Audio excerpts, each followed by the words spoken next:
great thing about youth sports, they give young people an opportunity to participate in something that is going to broaden them as people. I think it's very amazing that Garza Law Firm has made a commitment to help the youth kids with playing different sports. Guys like Marcos Garza that put their time into being able to help these kids live out a dream. It's made me who I am today. The Garza Law Firm. Let us help.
Circuit Gilles Villenueve is situated on Montreal's Isle Notre Dame, a man-made island in the St. Lawrence River, which was the site of the 1967 World's Fair. Based on the site's existing roads, the circuit debuted with the 1978 Canadian Grand Prix and has since become the home of Canada's annual Formula One race. In addition, the facility has hosted events in the FIA World Sportscar Championship, the Champ Car World Series, and the Grand Am Rolex Sportscar Series, as well as NASCAR Canadian Tire and Xfinity Series. Originally christened Isle Notre Dame Circuit, the track was officially renamed Circuit Gilles Villeneuve following the legendary Canadian driver's fatal accident during qualifying for the 1982 Belgian Grand Prix. The circuit has also undergone a number of alterations over the years to arrive at its current configuration at 2.71 miles. Something of a hybrid street circuit / natural road course, Circuit Gilles Villeneuve consists of a unique blend of high-speed curves and tight chicanes, together with a long straightaway preceded by a tight hairpin. Notoriously hard on brakes, the circuit is also known for its Wall of Champions on the exit of the final chicane, where world champions like Damon Hill, Michael Schumacher, Jacques Villeneuve all crashed during their respective Canadian Grand Prix. Tonight, it's the LSR Sportscar Series, and it's coming up next on HBR TV.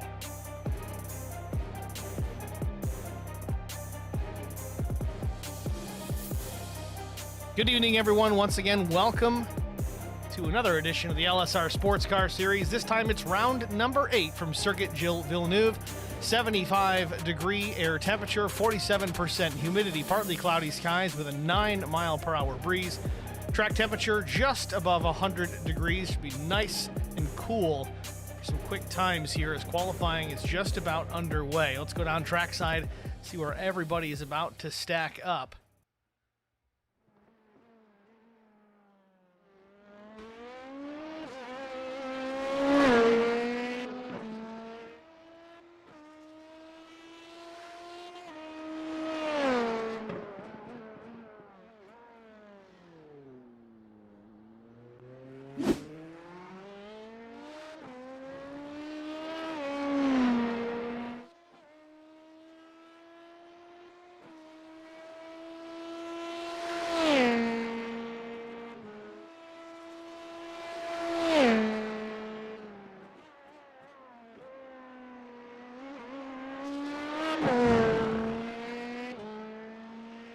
Dave Tamira in the LMP2 class crosses the stripe here. Not sure if this is his out lap. No, that is his first lap. 1 minute, 28.953 seconds.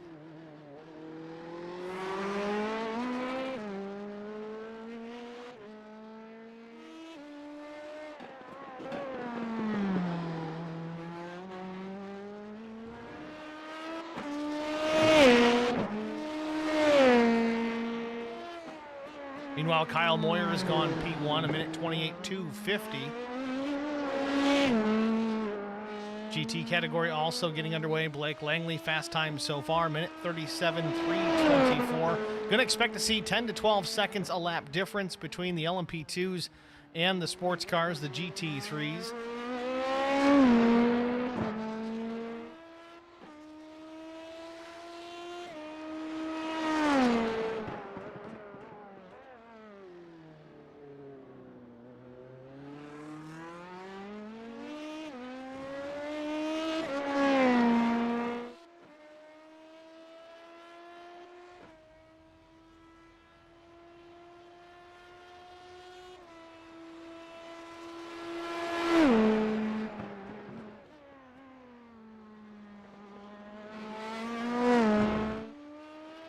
Dave Tamira off the chicane, complete his second of 2 laps.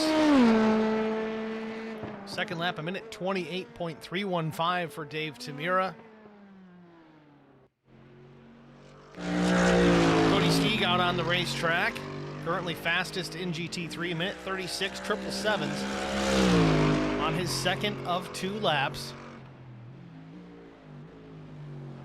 Meanwhile, Andrew Locke goes top of the board in LMP2, 1 minute 27.278. Driver of the number 19.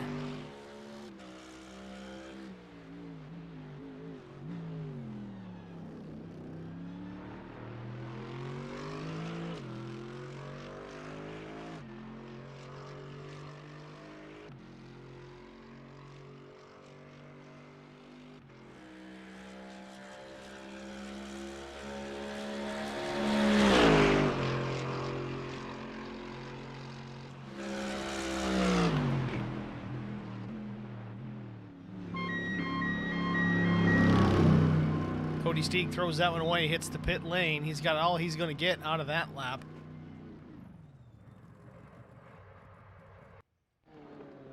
Sean Roberts in the number 8.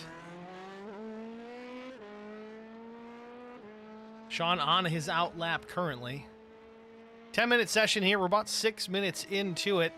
They all get 2 laps. It's not a group qualifying session, as you may often see in sports car racing, but they kind of get their own time on the racetrack in similar conditions. So Sean Roberts jumping the curb there at the exit of the chicane. That's going to cost him a lot of time coming to the green.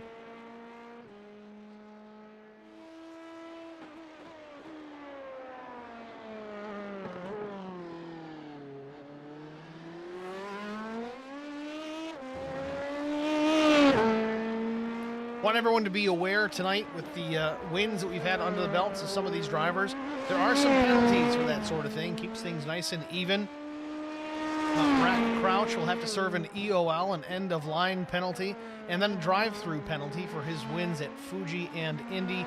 James Vance will also have an EOL, a drive-through penalty, and it is also listing a stop-and-go.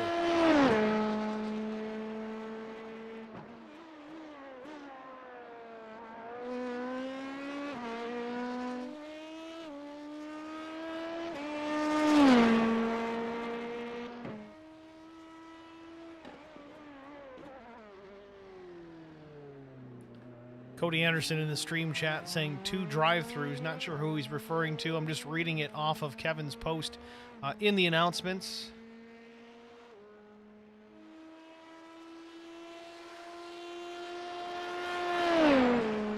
Sean Roberts down the back straightaway here. Guess you could call it the back straightaway as they get into the final chicane and the Wall of Champions.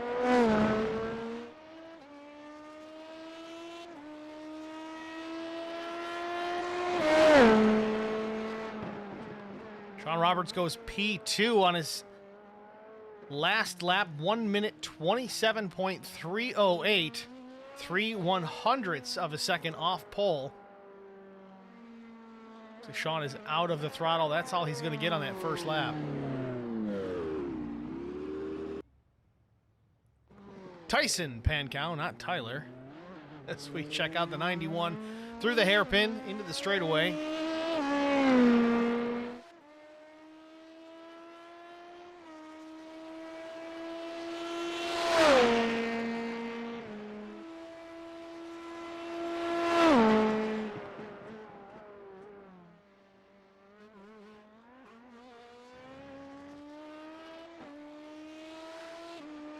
Pankow with a little correction there through the chicane, keeps it off the wall.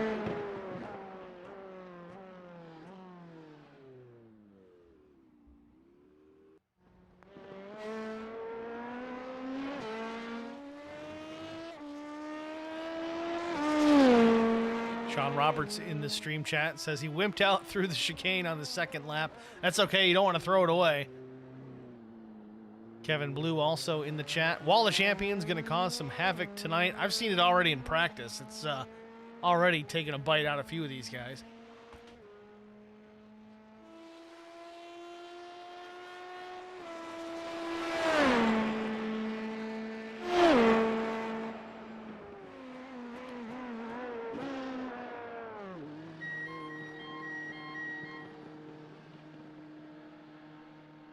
Going to about wrap it up. Looks like Cody Anderson, James Vance, Jesse Redding, and Brack Crouch.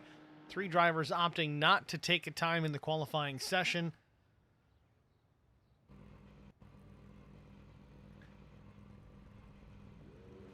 So let's take a look at our LMP2 qualifying results, if we can get them to pop up on the screen here. There we have it. Andrew Locke on the pole. Sean Roberts will be from the 2nd position. Kyle Surratt rolls off from the 3rd starting position. Kevin Blue starts 4th. Kyle Moyer in the 5th position. 6th position, David Tamira. 7th, Tyson Pankow. Lee O. Tucker will start 8th. James Vance and Cody Anderson 9th and 10th. Again, both drivers not taking a time in the qualifying session.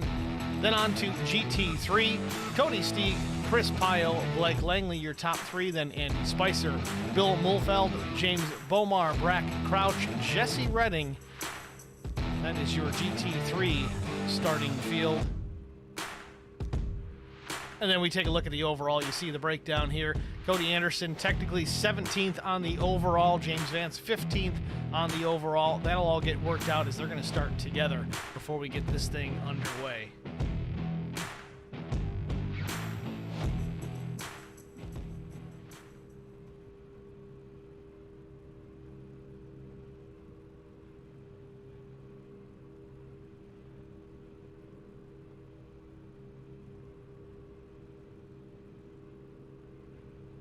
So for those of you keeping track at home, I know we've had some questions over the last handful of races about class identification. We finally got that all squared away. There was a bit of a bug introduced with the most recent iRacing update that was causing the LMP2 category cars to not display a color code in the timing, also not displaying a gap in the timing. So I went in manually, changed some colors around, got things squared away. So your blue designation, that will be your LMP2 category. The red designation will be your GT3. You'll see it also up at the center top of your screen, an LMP2 leader and a GT3 leader. That will cycle through as that lead position changes.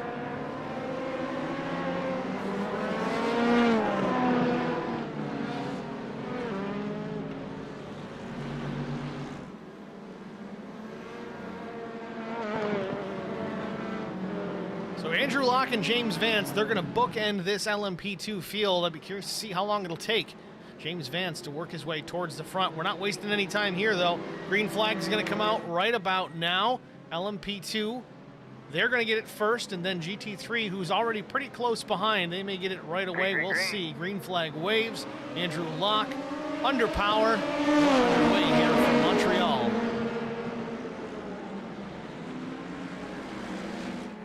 Kyle Surratt already around into turn number 1. Gathers it back up, keeps it off the wall, but now he's got some GT traffic coming. He gets out in front of Cody Steeg, but now he's at the tail of the field.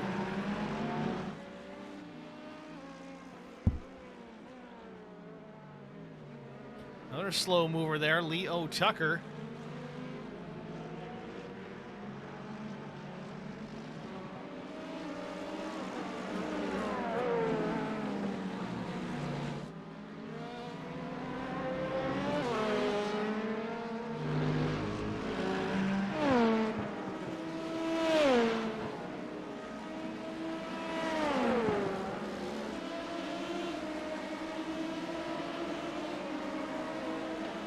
Andrew Locke still with the lead, won the pole for tonight's event. But James Vance, who started at the end of this LMP2 field, already up to P4.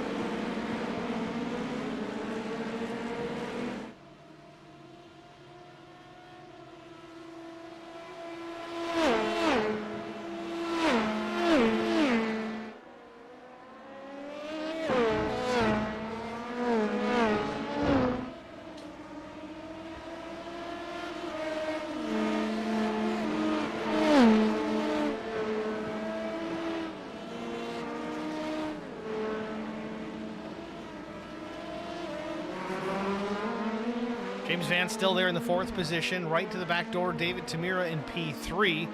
Top 2, Andrew Locke, Sean Roberts. We see Brett Crouch. Oh, we've got trouble already. Who did I just see spun around there? Is it James Vance? No, James is still in the 3rd position. Sean Roberts, it appears, in trouble. Let's take a look at this. What happened to Sean Roberts? Coming out of the first right-hander.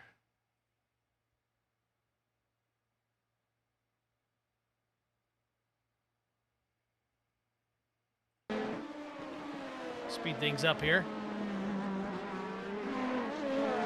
Oh, just gets the curb in a bad way. Spins the car around. Tamira goes right. Vance goes left.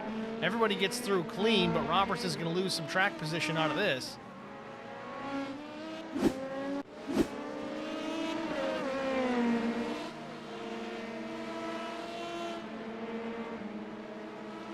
Back out front, Andrew Locke still with the lead. Dave Tamira is now in the 2nd spot. James Vance, though, he hits pit lane here. Not sure what this is all about. Maybe he's trying to short pit this. Oh, no, this is his penalty. A drive-through penalty. Again, the LSR Sportscar Series, as do other leagues, really. They've got varying skill levels across the field, and you've got guys that can go out and pretty much sweep the floor with the field most of the time. To even things up, when that starts to happen, the guys that win a bunch of races, they will get increasingly difficult penalties to overcome. That is the case here with James Vance. He's got 2 or 3 wins, I believe, already on the season. So he's going to have to do a drive-through once again relatively soon. I think maybe even on the next lap. Doesn't seem to be a huge detriment to James Vance, though. Again, put clear racetrack out in front of him. He's going to lay down some fast laps, so this kind of gives him an opportunity. Cody Anderson around. He's in the wall.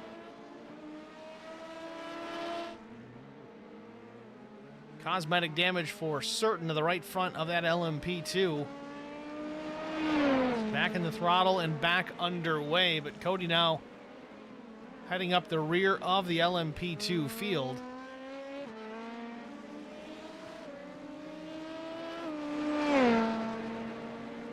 Back to GT3, Cody Steeg from the pole. He still leads.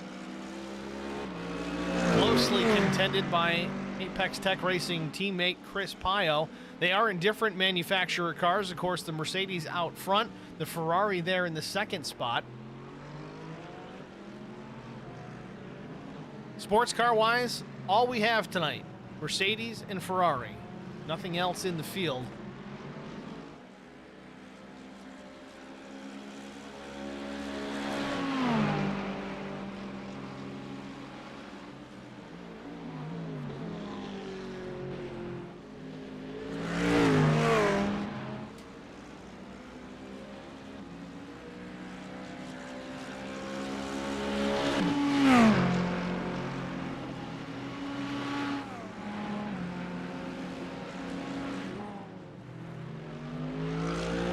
Good battle here for the top spot between teammates. Cody Steeg out in front, Chris Pio in the second position. Blake Langley a little bit of a ways back in the third spot, 3.4 seconds behind. And a 1 hour sprint race here, so it's time to go. Drivers will need to make at least one pit stop.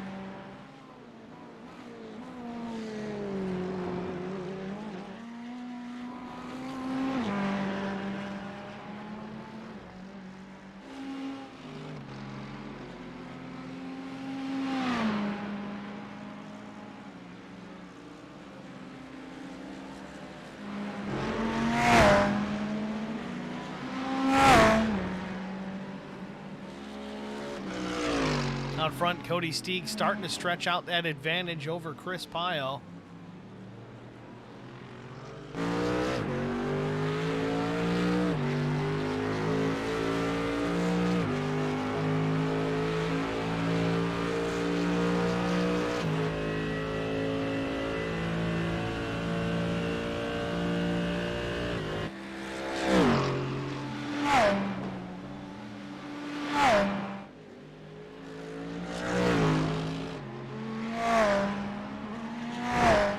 Top three drivers in GT3 all separated relatively equally from Steeg, Pio to Langley. 1.9 seconds back to Pio and then 3.5 seconds back to Langley from Steeg. Further back in that pack, Andy Spicer in the fourth position. Spicer also an Apex Tech Racing Ferrari. James Bomar just behind him in the Mercedes. Then we have another Ferrari in Bill Mulfeld, the 911 entry. Jesse Redding is out there tonight as well in the Mercedes. And Brack Crouch, tail of the field, also in a Mercedes. Again, tough to see Brack at the back of the field here. I think he's got to win this season. Luck just not going his way right now. Again, possibly due to, I think it was a win penalty he had to serve as well at the start of this race. EOL to begin with, and then a drive-through. And he's got 2 wins, Fuji and Indianapolis. See if Brack can overcome this deficit.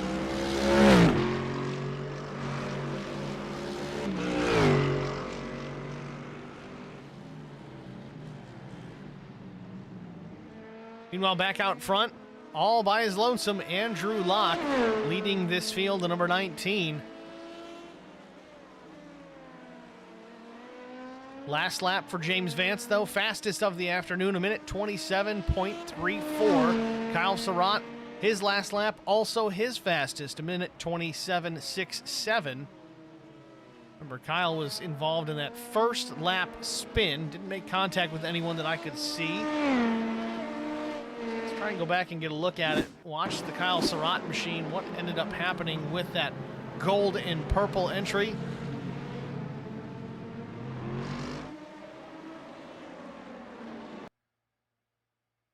Just gets loose. I don't know if he gets on the brakes too hard. Let's back this up again. Oh, it was contact with Kevin Blue. Oh, Kevin gets the right sides in the grass. He gets crossed up and catches Surratt. Surratt goes through the grass. This was your lap 1, turn 1 incident.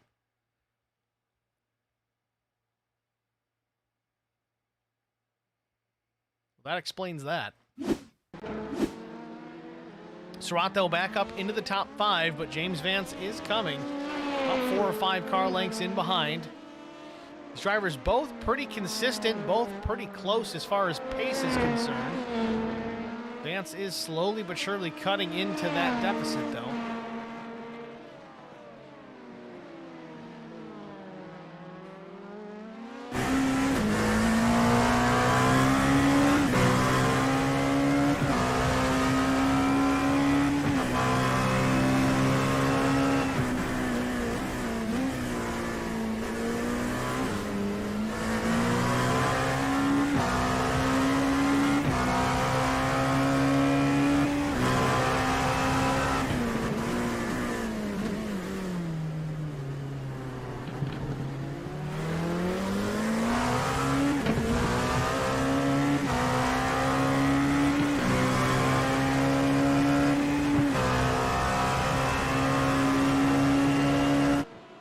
See Surratt getting a little bit more out of the straightaway, but Vance is there in the slipstream.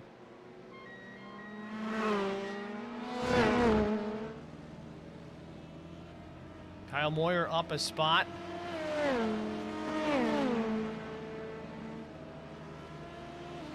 James Vance. Nope. Kevin Blue down pit lane once again. Not sure if he's trying to get some needed repairs from that early contact.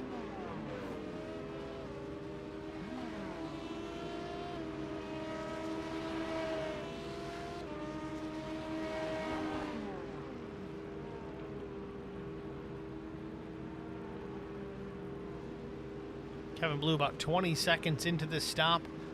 Kind of early to be taking on that much fuel. We'll have to go back and check on what's going on with Kevin Blue here.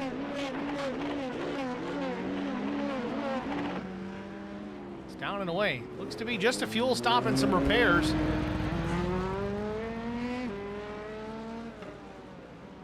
Kevin Blue possibly short pitting this race.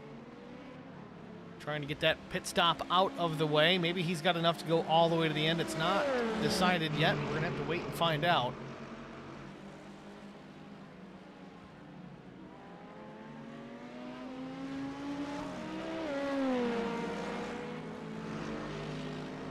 Andrew Locke into some lap traffic already in this race. Dave Tamir about 6 seconds in behind. He's going to have to get through this traffic as well. The difference is the GT3 traffic sees that leader come through, and now they're like, okay, well, we expect some more LMP2 drivers to work their way through, so now they're kind of expecting it. Might be an advantage for the second place running Dave Tamir. We're going to have to wait and see.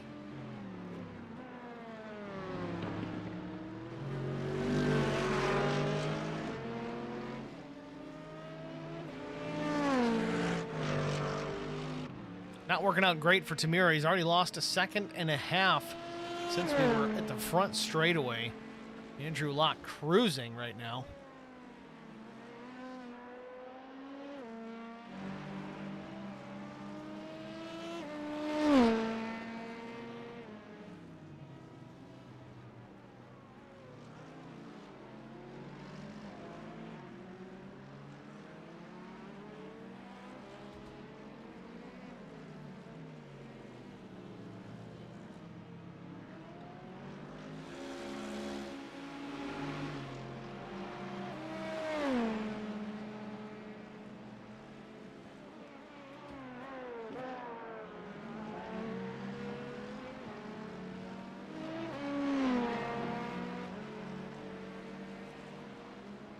Back to GT, Cody Steeg still with the top spot. The battle, though, that's Blake Langley and Chris Pyle for the second position.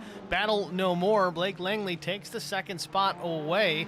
Move Chris Pyle back to the third spot. Don't know if the LMP2 coming through had anything to do with that battle, but the 19, Andrew Locke, the leader, gets through this traffic very easily. Doesn't lose any speed to speak of.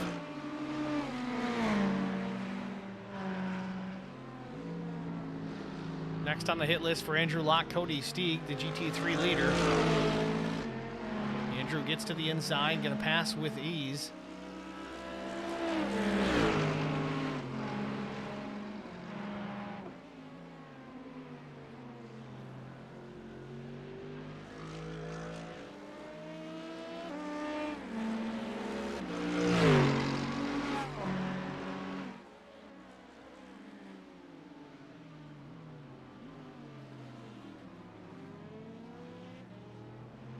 So top three remain the same in GT3, though in different positions. Cody Steeg, however, still out in front.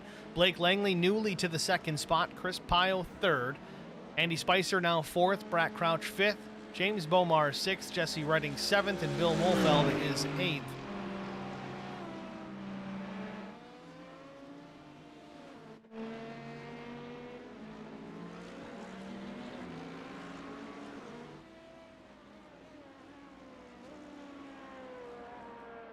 Fastest lap of the race so far, currently James Vance, 1:27.21. As soon as we go to James, he just loses connection. He's back, but he's out, and he's back, and he's out again. Having some internet-related issues, seems to be remedied so far, but yes, fastest lap of the day, officially 1:27.208.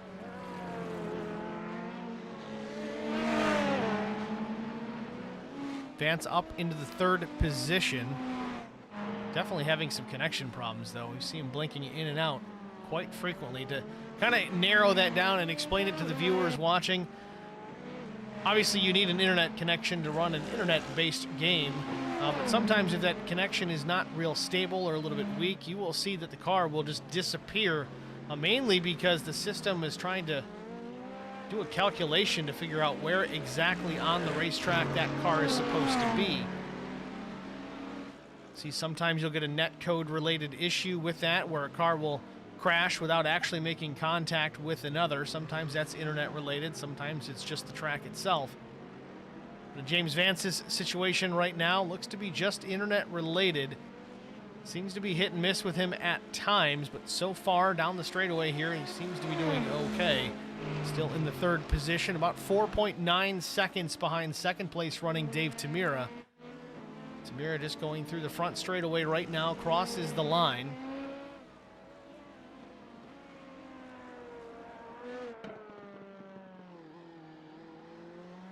Andrew Locke still stretching it out, 8.9 seconds over Tamira.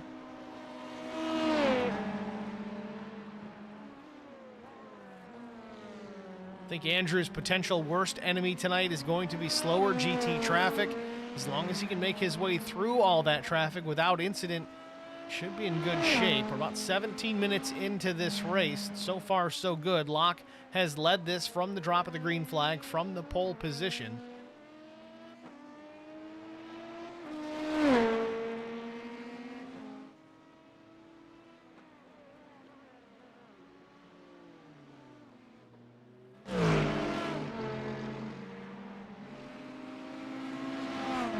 Sean Roberts now into the 7th position.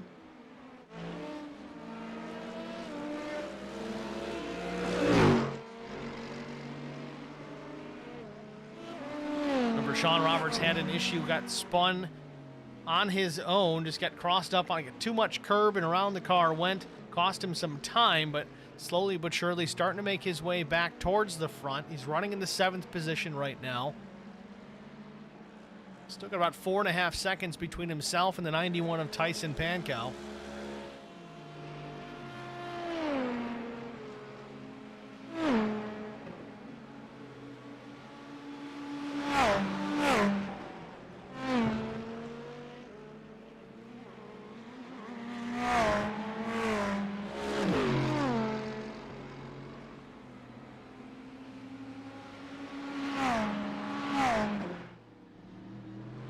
Way wide goes the 8 of Roberts, trying to get around. It appears to be Cody Steeg. In fact, it is the GT leader of Steeg. Roberts makes the pass. Cost him some time through turns 1 and 2.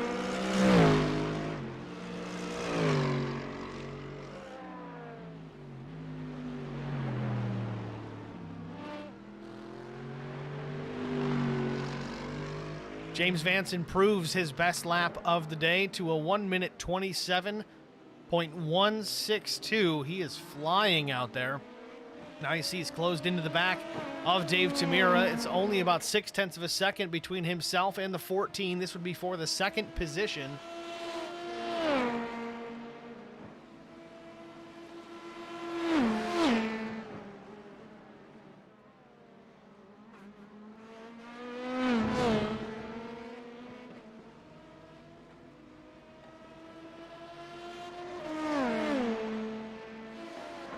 Drill Sergeant Chaos Gaming in the stream chat. I'm still new to iRacing, but I'm surprised that I don't see any Porsche GT3s out there. It is a great car. I will say that personal experience, it's a very difficult car to master.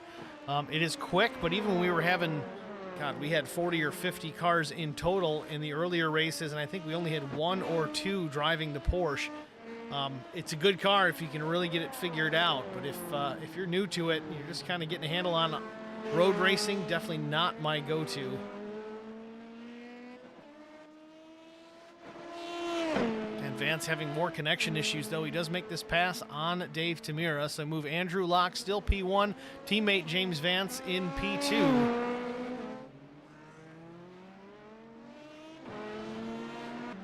With that, we're going to step aside here, get a side-by-side break out of the way. Stay with us, folks. Don't go anywhere. You won't miss a thing. The great thing about youth sports, they give young people an opportunity to participate in something that is going to broaden them as people. I think it's very amazing that Garza Law Firm has made a commitment to help the youth kids with playing different sports. Guys like Marcos Garza that put their time into being able to help these kids live out a dream. It's made me who I am today. The Garza Law Firm. Let us help.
I would definitely recommend the Garza Law Firm to all my family and friends because I know how he's treated me. I have been playing basketball ever since I can remember. I just finished my 6-year career playing for the University of Tennessee. I feel like we're both striving to be better every day. He's always responded quickly and has always come through with whatever he said that he's going to do. The Garza Law Firm is definitely somebody you want on your team. The Garza Law Firm. Let us help.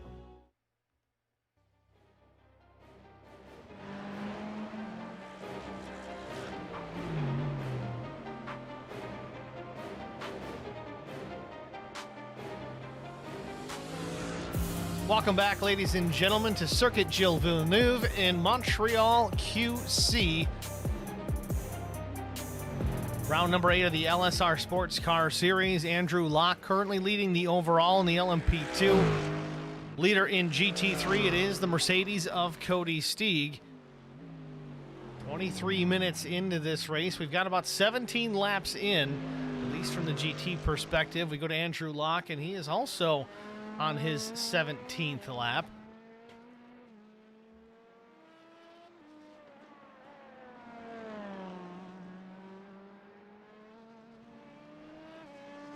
Andrews led every lap of this race from pole position. Teammate James Vance, he is in the second spot.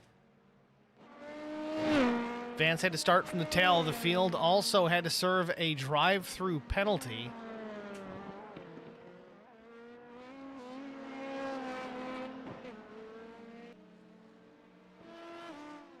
Vance, however, struggling with some connection issues. You see that car popping in and out of frame. 9.4 seconds behind Andrew Locke.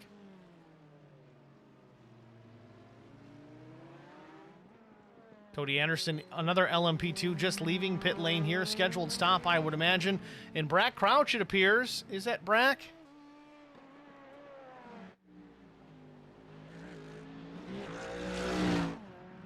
No, that is James Bomar having all sorts of trouble.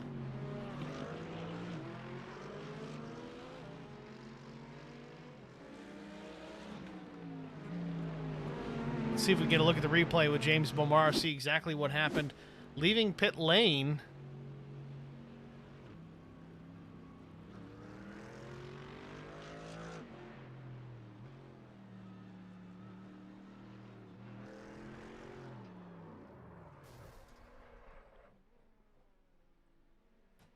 We'll back this up from this perspective, see if we can get a better look at it from here. Oh, just gets the left sides in the grass. That's all it takes. And a hard hit to the inside barrier. Has to get it refired. You got the LMP2 of Cody, and then he hits the wall again. More damage to the nose of that Mercedes. Not good. And it looks like Cody Anderson in trouble again.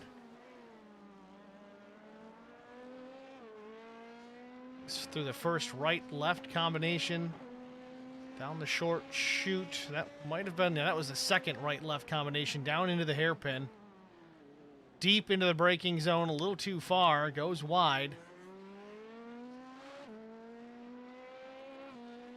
And then James Bomar, another issue possibly. Maybe the same situation, getting down into the hairpin. Cold tires. I don't know if these guys took tires or not, but that would explain it. No, a little bit left side in the grass. That doesn't help either. Way wide through the hairpin.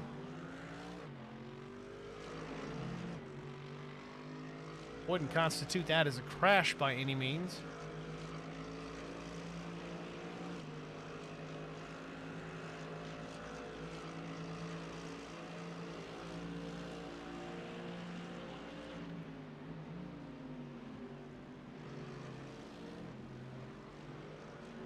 Looks like Cody Anderson having all sorts of trouble out there. More issues for the 17.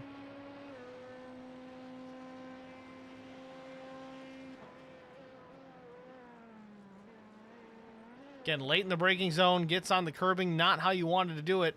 Little bit of impact to the wall of champions there. And then furthermore, Cody's off track another time. Again, real late to the brakes. I got to wonder if he took tires on that stop or if just a simple being stopped for the amount of time that he was cooled those tires off enough to cause an issue.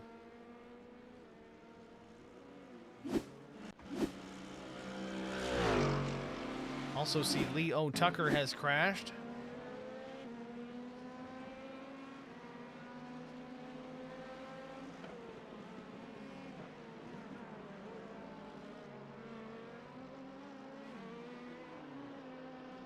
Very surprising with these LMP2 is the downforce that these cars make. Hard to get the power down. That's exactly what happened there. Got to the throttle possibly a little bit too soon, maybe with too much wheel into it. Car comes around, no impact to speak of, but definitely track position lost. Kyle Moyer in the pit lane.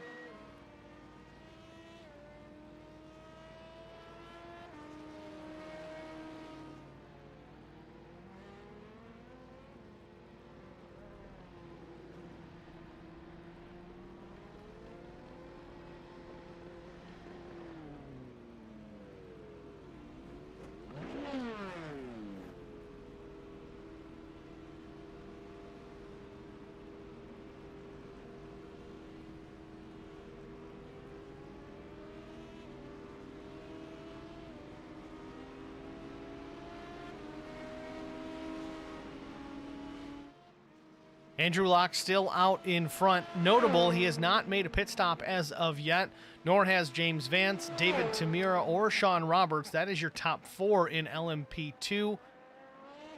Kyle Moyer just leaving pit lane now. Again, we're just shy of halfway, 29.5 minutes. Andrew Locke stays on the racetrack, crosses the stripe. So this will absolutely put him in one-stop territory. So he gets through turns 1 and 2.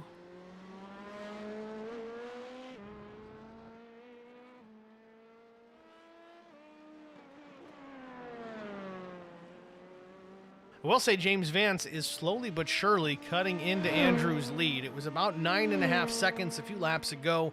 And now we're about 8.7 seconds. It's not a huge difference between the two, but Vance is gaining. And I wouldn't expect to see too aggressive a battle between these two as they do run as teammates.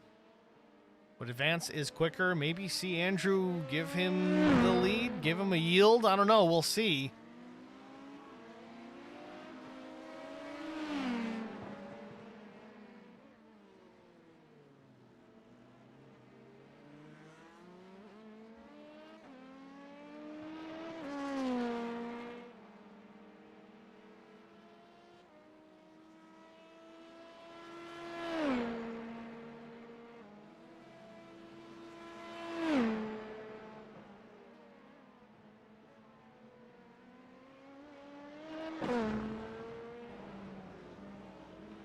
Lock around another time, still stays on track. Lap 22 goes up on the board.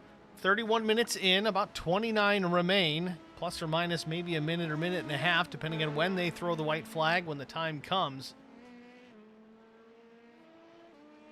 Back to GT3 though, Cody Steeg still out in front. Again, he started this race on the front row. Remains the leader tonight. Again, Cody with a pole position. Chris Pio started second, runs second, is taking that position back from Blake Langley. Top three all running where they started tonight's race. Cody Steeg first, Pio second, Langley third. Then it's Brad Crouch who's up 3 spots. And Brack had to serve an EOL and a drive-through penalty for his wins at Fuji and Indianapolis. Doing a great job working his way back through the field. It's about 1.6 seconds between himself and the top 3. Blake Langley in the 3rd spot, Crouch in 4th. See Crouch there in the Mercedes. Looks like Jesse Redding, a lap car in between them.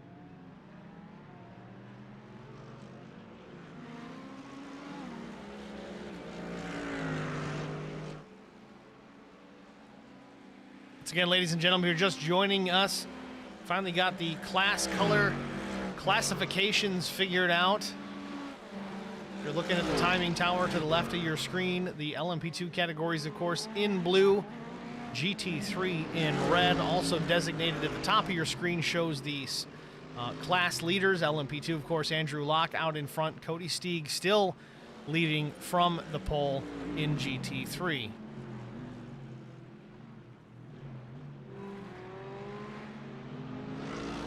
Again, an interesting tidbit here. Only Mercedes and Ferrari so far in this GT3 category for Montreal. We've seen a very mix of drivers or types of vehicles in these previous races. Mercedes and Ferrari have been pretty heavy as far as the choice for the drivers, but we have seen some BMWs, some McLaren, 1 or 2 Porsches to speak of, but not so much the case here at Circuit Gilles Villeneuve. It is strictly Mercedes and Ferrari, not by rule, but just by happenstance. Meanwhile, James Vance in the pit lane. This looks to be a scheduled stop for the 10. Fuel only likely to be the case here for James Vance. Andrew Locke stays on the racetrack. Interesting to see Vance down so soon, unless this is another drive-through. No, he hits the pit box. See if it goes up on the jacks or not. Fuel only likely the case. It appears to be. Dave Tamira jumps back into the 2nd position.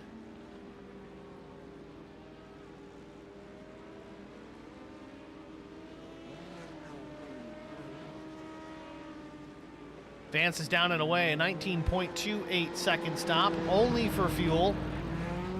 Again, they don't allow you to fuel these cars while changing tires, so the option is no tires.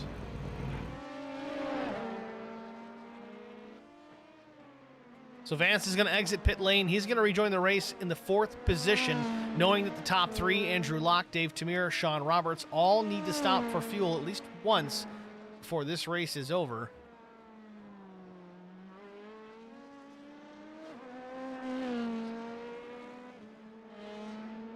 Certainly the top 3 all on a one-stop strategy at this point in the race. All running on the fuel that they started with. We're definitely past halfway, 35 minutes down.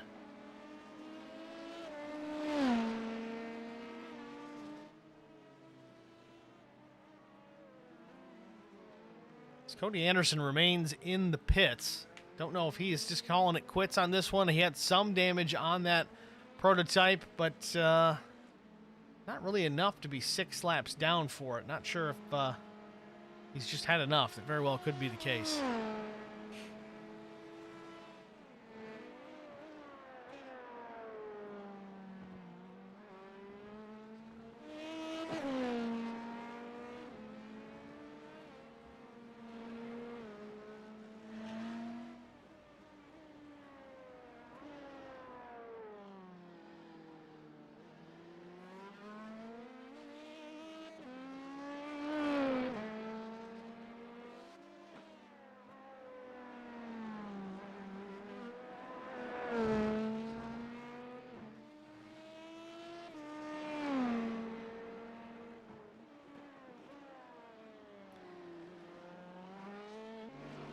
Andrew Locke down the backstretch.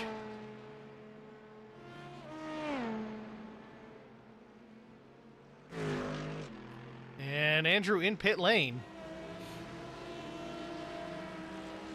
Teammate took fuel only. I would imagine the same for the 19 of Andrew Locke.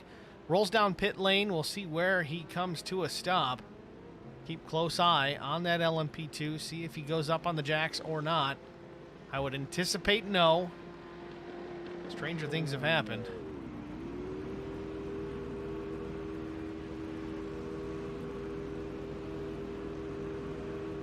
Andrew with that Fast MD Racing Grid Engineering number 19.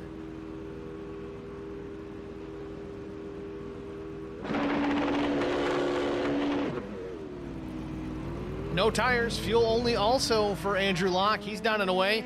Tamira takes the top spot over as Andrew takes the pit stop.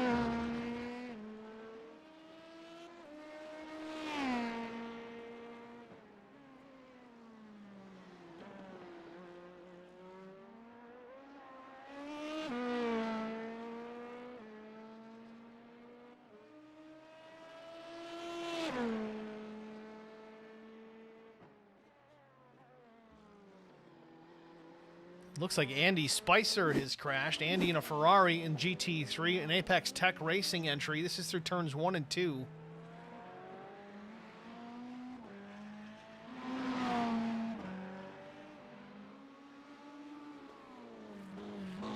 Just late on the brakes, goes into the runoff, doesn't hit anything, but yeah, definitely going to cost him some time. Dave Tamira still out in front. We'll see if he hits pit lane this time.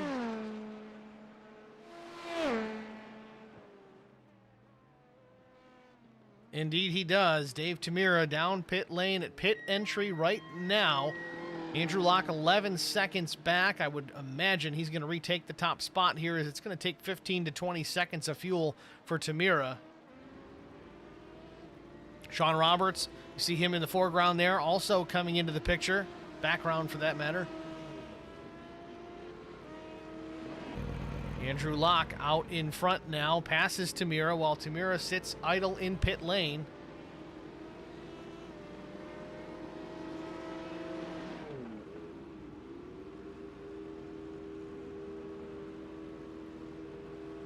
Long stop for Tamira, longer than it needed to be. I think 20.33 seconds for the 14.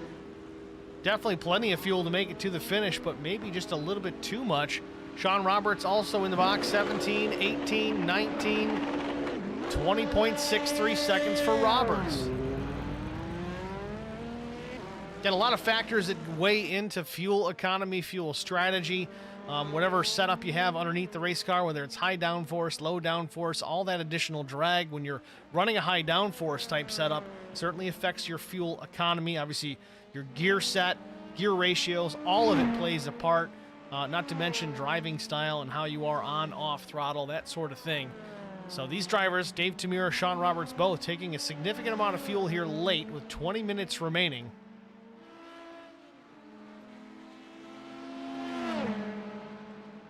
With that, we're going to step aside one more time, go side by side. You won't miss a minute of the action. Stay with us.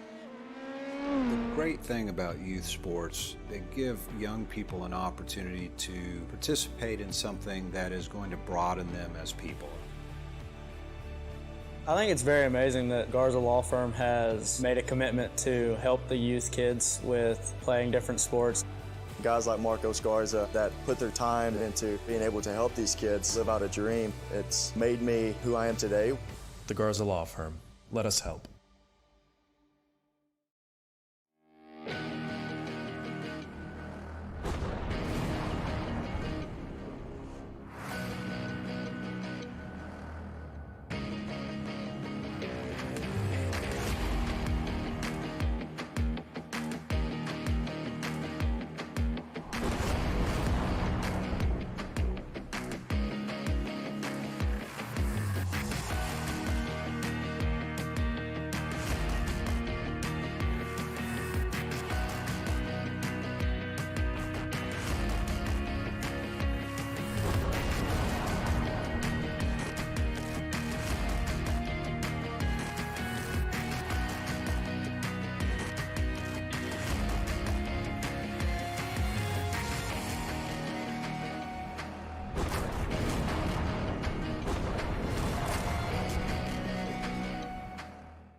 Welcome back, ladies and gentlemen, to Circuit Gilles Villeneuve, Montreal, Canada. Andrew Locke out in front, but look who's knocking on the door. It's teammate James Vance, just 0.3 of a second off the back bumper of the number 19. Both drivers completing their pit stops. I don't know where the gain was made, but both drivers stopping. 20.15 seconds was the pit time for Andrew Locke, 19.28 seconds for Vance. Picked up a second, but it was about an 8-second deficit coming into it. Pit lane time was a little slower for Andrew, but again, maybe only a couple seconds there as Vance goes around, takes the top spot. New leader here, minute 44, goes on the board, lap 30. James Vance takes over the top spot at his home race. Again, James Vance, Canadian, of course. We're here in Montreal.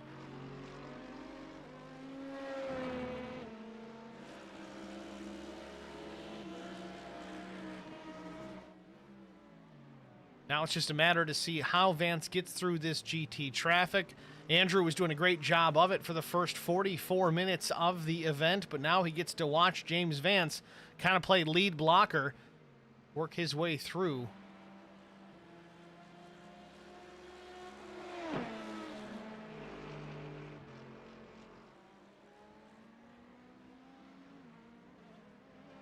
Ooh, almost trouble for James Vance off the wall of champions. Doesn't make contact, but boy, oh boy, was it close.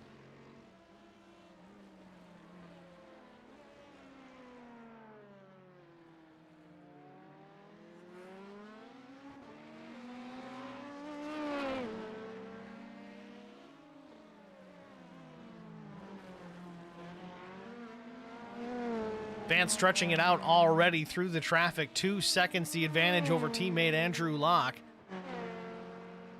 Locke catching traffic in just the most terrible spots.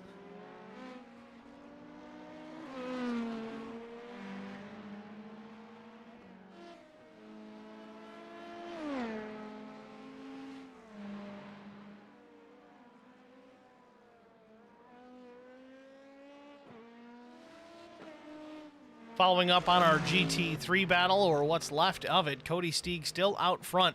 Brad Crouch, though, from the tail of the field all the way up to P2. It is an 8.4 second advantage for Cody Steeg over Brad Crouch.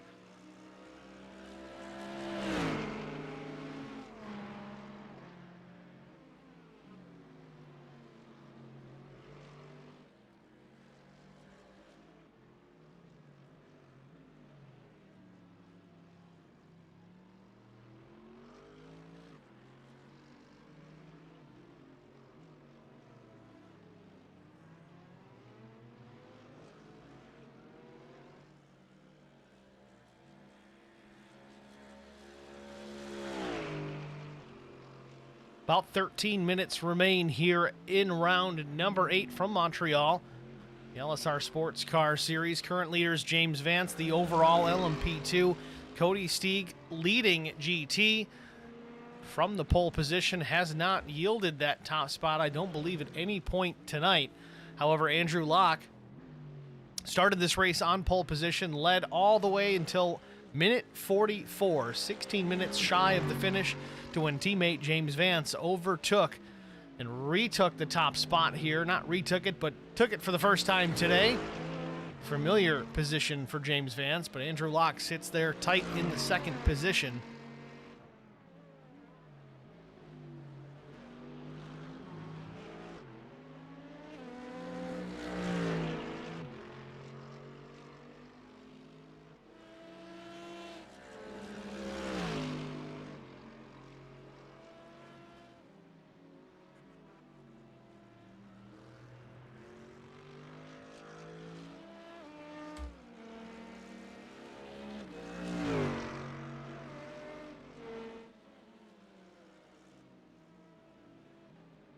Brad Crouch, though, definitely cutting into that GT lead. Cody Steeg now 7 seconds ahead.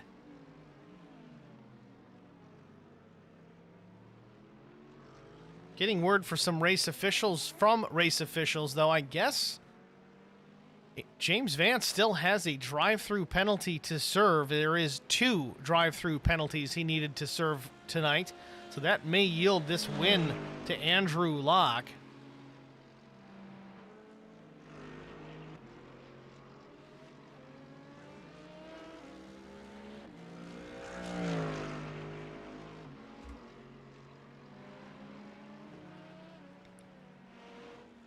trying to get some clarity on that. I don't know if they would have made him run those penalties lap after lap. I know he did that first one. I think it was lap 3. You'd think he'd take it on lap 4 again just to be on the safe side.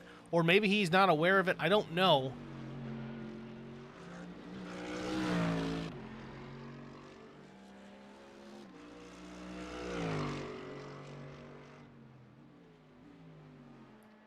Vance really trying to get out in front, though. He's got a 10-second advantage over Andrew Locke in just that short amount of time. He took the lead over about 5 minutes ago, and he's put 10, now 11 seconds on Andrew Locke since then.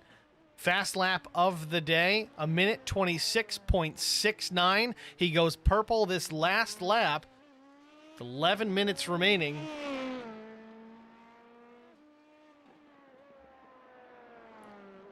Vance just trying to get as far out in front as he possibly can. He's got clean air out in front of him. Doesn't appear to have any lap traffic, at least in the immediate future. Trying to get as much of a gap between himself and Andrew Locke. Dave Tamira, second and third, so that he can try and make this pass-through penalty with either some time to make it up or get through fast enough that he doesn't need to worry about it. He can get down pit lane at pit road speed without losing the lead. That would be a feat in itself. I'd be really impressed at that. Now it's up to 12 seconds back to Andrew Locke. Unbelievable. Less than 10 minutes remain. Be curious to see how James plays this.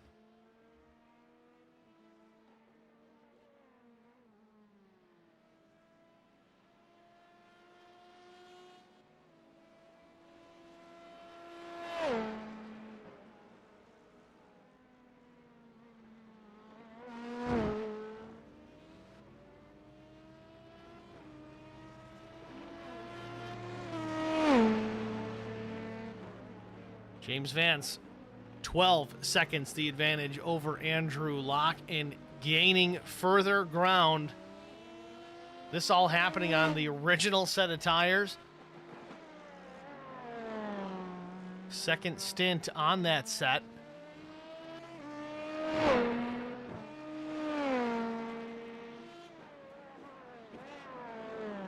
Taking a look at the GT battle once again. Cody Steeg with the lead still, but look behind him. Look what he's got coming. It's Brad Crouch. I know he's just a speck in the distance right now, but it's down to 3.7 seconds. Didn't take long for him to cut into that. It was about 8 seconds just a few minutes ago. We may have a battle for the win here as we get to the closing moments of round number 8 from Montreal.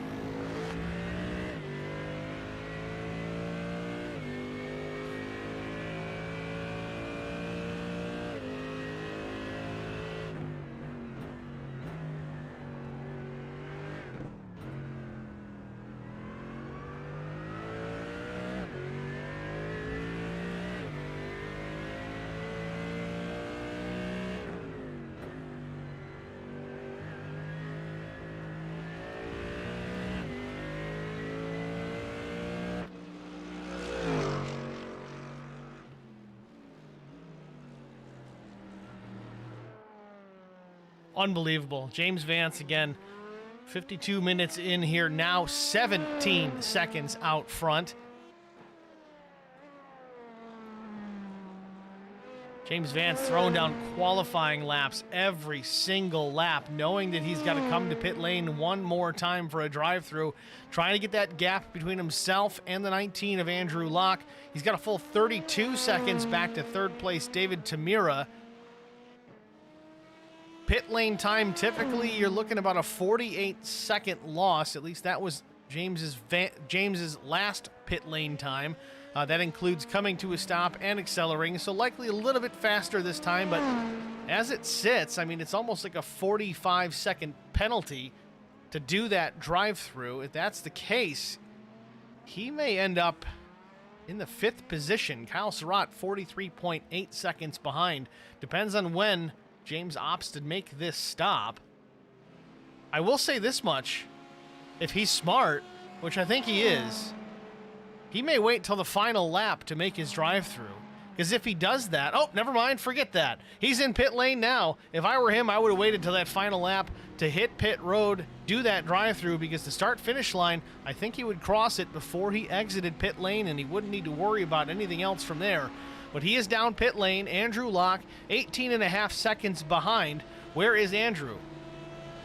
Andrew's off Wall of Champions right now. He's going to cross the start-finish line. Vance still in the pit lane, exiting right now. Vance is going to get out of this without losing the lead. He does. Still keeps a 4-second advantage over Andrew Locke. An EOL to start the race. A drive-through penalty at lap 3. Another drive-through penalty at lap 37. And James Vance is on a tear and maintains the top spot. Unbelievable. This guy's got some serious pace.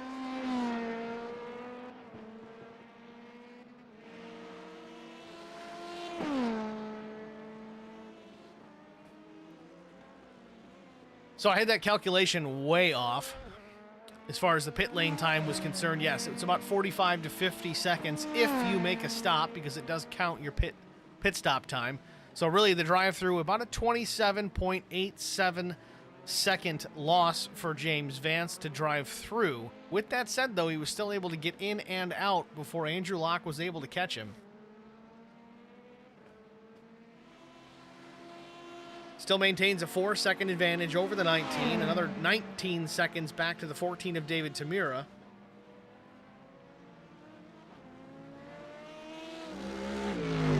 Here we go back into GT here in the closing minutes. Less than 5 minutes to go, and Brad Crouch 2 seconds behind.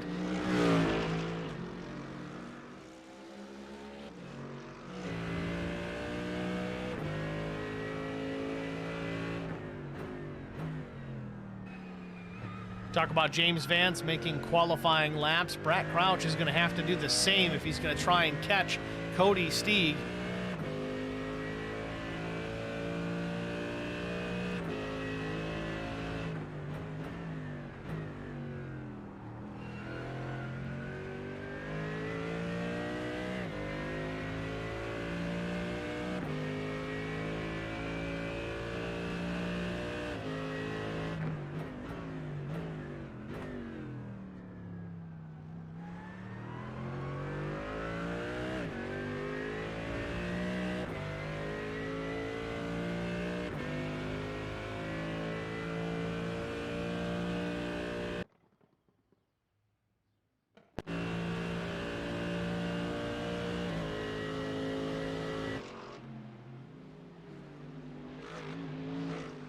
Deficit between Stieg and Crouch has relatively stabilized here with 3.5 minutes remaining. 2 seconds is the gap from the 6 to the 55 as he worked through turns 1 and 2.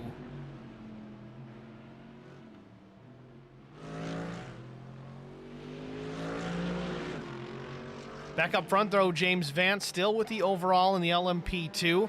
3 seconds the advantage over Andrew Locke. Not sure if Vance is having some trouble getting through some lap traffic, but Locke has closed down a little bit. It was about 4.25 seconds after the drive-through penalty that Vance had to serve. Looks like Kevin Blue just up ahead of James Vance. Kevin, the last car on the lead lap in LMP2.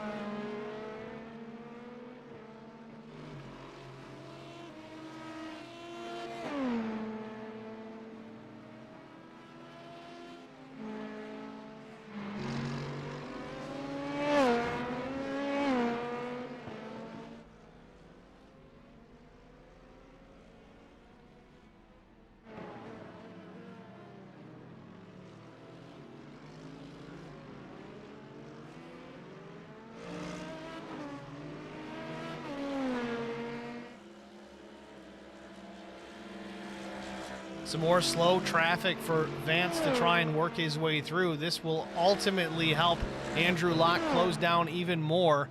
Just don't know if there's enough time with less than 2 minutes remaining. Something significant may need to happen. Actually, Vance catching the GT leaders first and second. That is Cody Stieg and Brad Crouch. Stieg moves left, now to the right. Vance goes to the inside, clears the Mercedes with ease. But look at that battle. That's shaped right up. Cody Stieg with the lead still, but now it's under a second. Back to Brett Crouch for the second spot. Both Mercedes, 1 and 2. Chris Pyle, the Ferrari, he's 10 seconds behind this group. Certainly would be involved if something were to happen. Andrew Locke furiously trying to get through this GT traffic. I know it is the top two, but he's trying to catch the overall.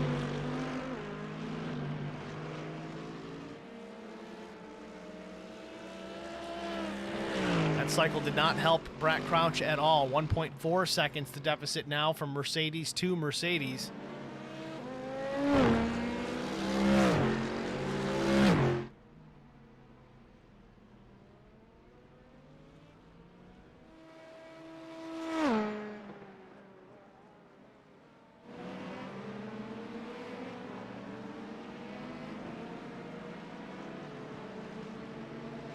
.30 seconds remain. This should be the white flag lap the next time by.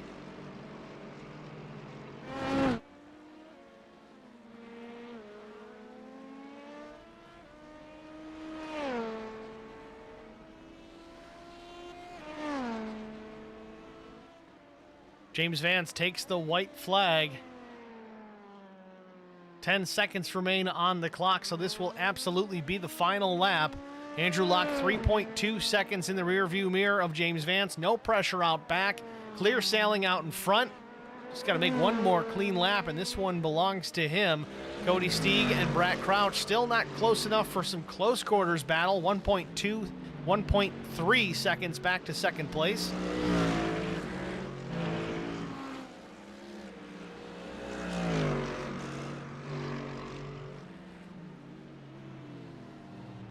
Brett closes down significantly on corner entry under the brakes. Gains about 1/10 of a second, but Stieg drives out of the corner a little bit better. James Vance down into the hairpin for the final time. Cody Anderson in the stream chat. Vance is getting an LMP3 next week. Well, that's what he drives normally, so I'd be careful.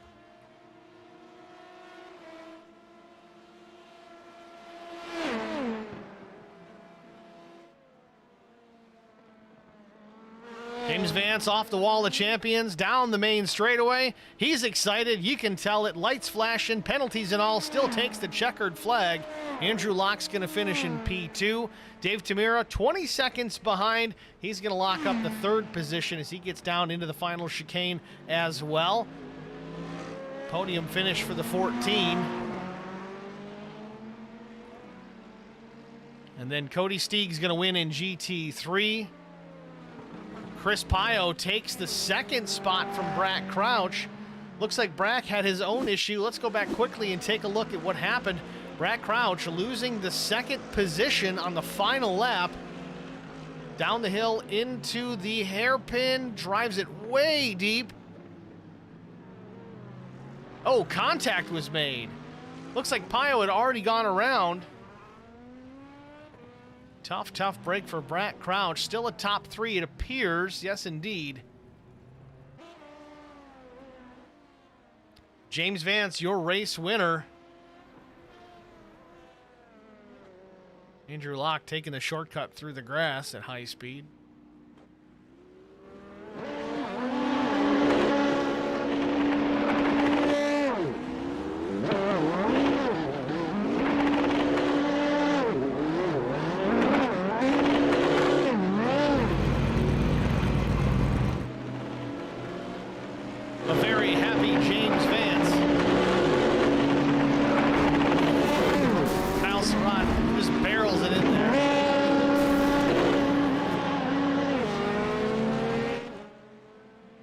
Well, that's a wrap, folks. We're going to step aside, get some break and commercial out of the way. Be back with our winners after this.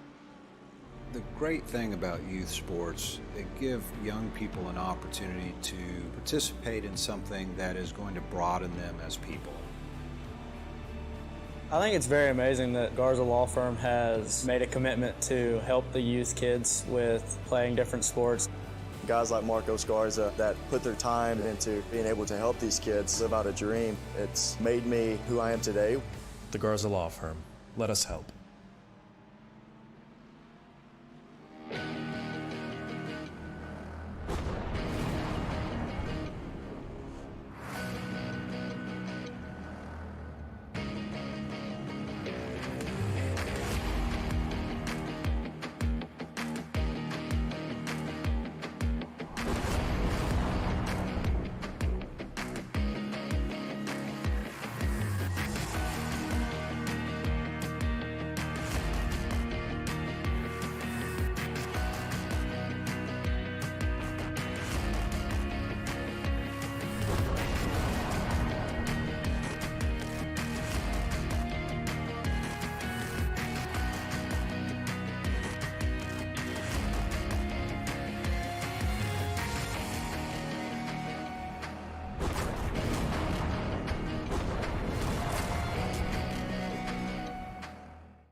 Welcome back, ladies and gentlemen, to Circuit Gilles Villeneuve in Montreal, Canada.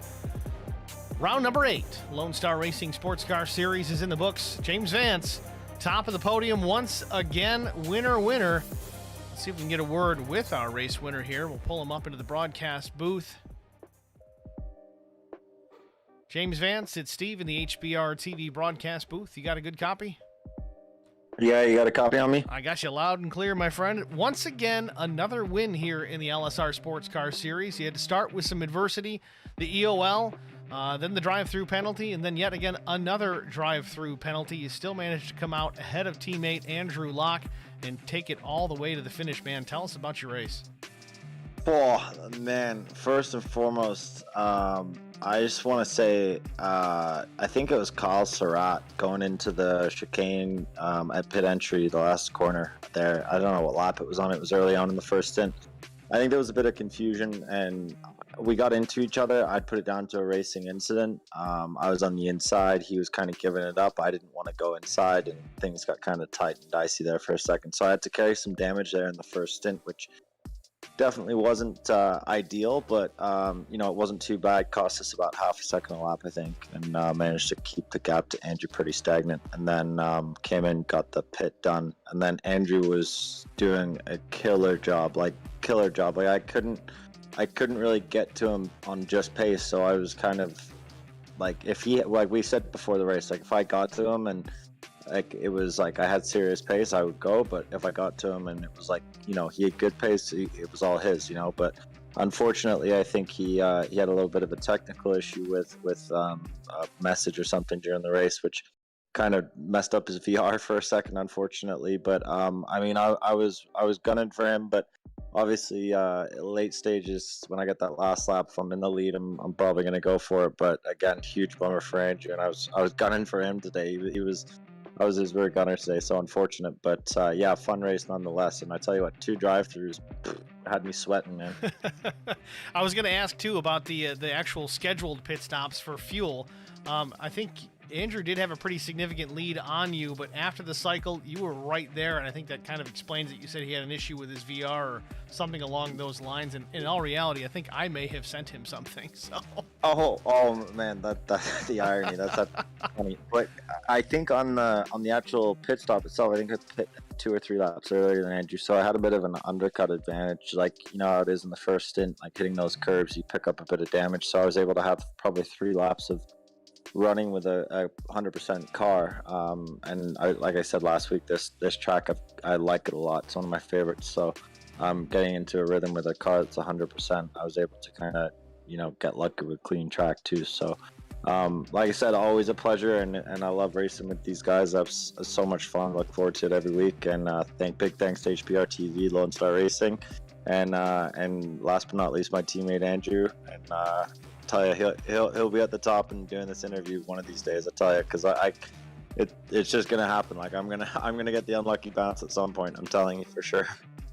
Well, you look pretty good out there for sure. You got a lot of thanks out of the way. We're going to let you go, James. Congratulations. Before we do, is there anybody else you missed before we let you get out of the booth? All good, man. All good. Just thanks to you guys, and thanks for all the time and effort that's put into this. And see you guys at the next one. All right, James. Thanks for talking to us, man. Congratulations. Cheers. Thanks, Steve. It was James Vance, your LMP2/overall winner. Let's switch things up and go into GT3 and get a word with Cody Steeg. Pulling into the broadcast booth. Cody, it's Steve in the HBR TV booth. You got a copy? Yes, sir. Cody, congratulations. You had the pole position here tonight. I think you've led every lap this evening, if not maybe 1 or 2 through the pit cycle. Not a whole lot of challengers to deal with tonight. A lot of traffic maybe to work through, and keeping an eye on the mirror for the LMP2s. But tell us about your race. Tell us what strategies maybe you had coming into it, or was it just go fast and stay out front? Yeah, I mean, this was the first time really spending any time at this track. Brack was definitely coming. I think if it wasn't for that little hairpin catch up on the last lap there, it'd been a fight for the finish line, that's for sure. But yeah, I mean, staying clean was just running my pace.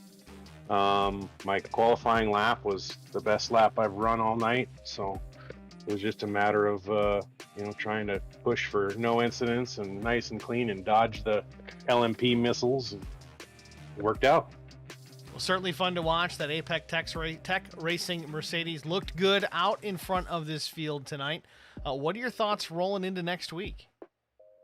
Nice to get American swing going on here. Get some tracks that we're all familiar with. Should be good times. Next week we go to Road America. That one's going to be a blast, a personal favorite of mine. Is it a track that you're real familiar with, not unlike Montreal? Yeah, I think spend a lot of time there. It doesn't have a chicane for every corner like this track does. We need to talk to the Canadians about how they build the track, but yeah, I mean it's a good track. Obviously, being American. U.S. based, those tracks seem to get a lot of the track time for us, so we should do good, have a good result for Apex Tech. All right, Cody. Well, again, congratulations on the GT3 win. Before we let you get out of here, anybody you want to thank? Yeah, I mean, obviously you guys put on a good broadcast. The LSR group for putting on the race and the series, and of course my Apex Tech Racing Supply friends and teammates. Put in quite a bit of work every week out, pushing each other.